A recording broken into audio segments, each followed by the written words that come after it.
अवघड आहे ड्रायव्हरच्या बायकोचं.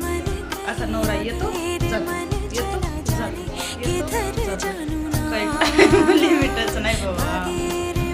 कसं काढायचं आयुष्य. असं जर असलं तर ड्रायव्हरच्या बायकांचं आणि त्यांच्या लेकरांचं खरंच किती अवघड आहे. कारण त्यांची अख्खी लाईफ जे आहे ना रोडवरच जाते. स्वतःला व्यवस्थित आंघोळ नको का व्यवस्थित पोटाला खाणं पिणं नको. आता दिलं भाकरी आणि चटणी बांधून घरातलं कसंही जरी असलं ना तर चांगलंच लागतं बाहेरच्या पेक्षा. म्हणून कारभारी म्हटले की मला भाकरी आणि कांद्याची चटणी करून दे. यांची खूप फेवरेट आहे.